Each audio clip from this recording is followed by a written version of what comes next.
Beautiful humans, this is a blitz Q&A. We will do, I always keep promising, and we will get there, proper long Q&As.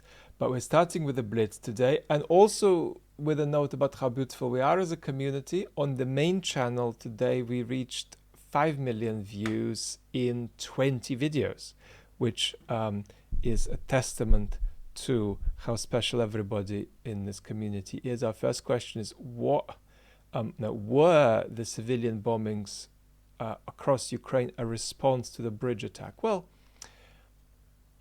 they were a response insofar as the bridge attack triggered their timing, but it's a strategy that the Russians have had for a long time to terrorize the civilian population in Ukraine and see what that does. So fundamentally, I think that the bridge attack is a trigger but not a cause.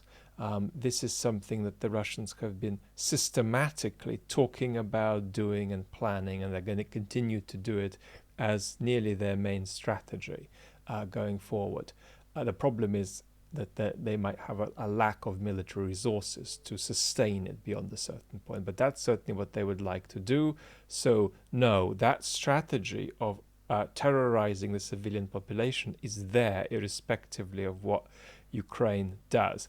The paradox for Kremlin with that strategy is that Putin's aspiration to exhaust and tire out Western countries and get them to partly forget about Ukraine is incompatible with this escalation of terror, incompatible with the appointment of the butcher Surovikin to running Russia's military operation.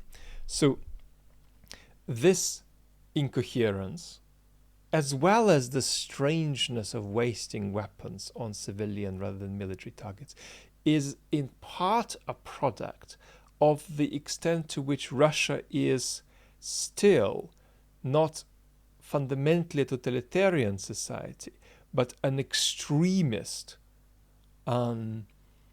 informational autocracy with totalitarian elements. And so what we've got here is military conduct that's responsive not to military aims, but to various aspirations around the management of the domestic informational environment. So there's been a degree of satisfaction domestically in different factions with the civilian bombing of Ukraine. And that's a plus for Putin. It's a temporary plus, but it's a plus. But it doesn't achieve a military aim, except, of course, consolidating the world further against what the Russians are up to.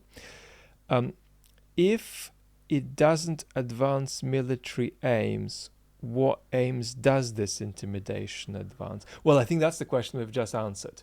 That there are informational aims, domestic informational aims being served by much of what the Russians are up to militarily. And that proves the degree to which Putin is still so stuck balancing how far to go totalitarian and how far to stay as a kind of extremist authoritarian regime that wants to keep its citizens depoliticized, and in keeping them depoliticized still has to meet various goals and targets around controlling the informational environment such that it's conducive to their ongoing congenial depoliticization.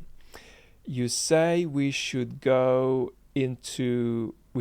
give in to nuclear blackmail, but you also think the nuclear risk is high. Can you say more about this? I will, maybe in a separate video. The illusion here is that there is a way for us to magically get out of a high nuclear risk situation. And I think that there isn't such a way. There's nothing we can do to dramatically reduce nuclear risk. It's a kind of indulgent fantasy that option should always be available to us, because surely there is a way to reduce it. And that kind of, I think, slightly fantasy-driven thinking is what got Elon Musk into the trouble he's been in recently. So therefore, to put this very, very cartoonishly, we aren't choosing between compromising Ukraine's integrity in exchange for a bit more nuclear safety. Rather, we're choosing between, if you like, uncertain nuclear risk now and uncertain nuclear risk later, that perhaps might be an even more dangerous kind of nuclear risk if Putin is given the opportunity to think that his project of blackmail and escalation is successful. Don't forget how central this business is of threatening nuclear war. I think it's the central foreign policy of the Russian Federation at the moment, threatening nuclear war. So we're choosing between different kinds of nuclear risk that we're going to face at different points in time, and there ain't any way to come out of that challenging set of options. But we're going to need to say quite a lot more about that in the future. You've spoken about parts of the right sliding into post-democratic politics in the West, but what's wrong with parts of the left that don't support Ukraine? Well, again, I think that requires a separate video, but briefly, there's two things we can put on the table. The first is much of the left skepticism about backing Ukraine is a product of Russia's invasion of Ukraine being seen in the light of domestic policy issues and domestic culture wars.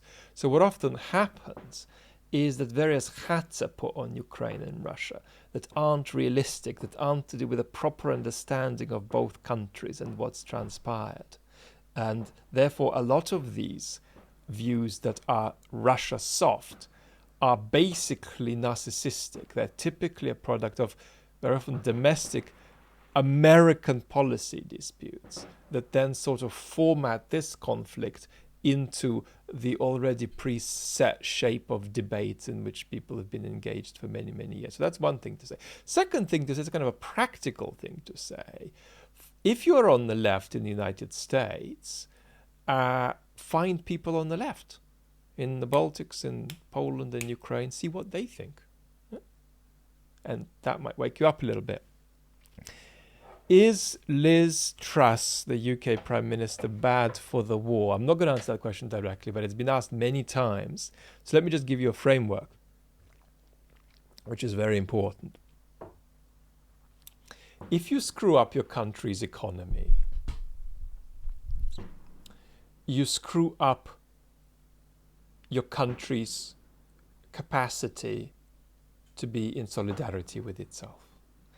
And if you screw up your country's capacity to be in solidarity with itself, that solidarity is going to be fragmented not just at the level of domestic politics, but also at the level of foreign policy. So one of the naiveties is that the two can be disconnected. We're going to talk much more properly soon. Lots of love for now.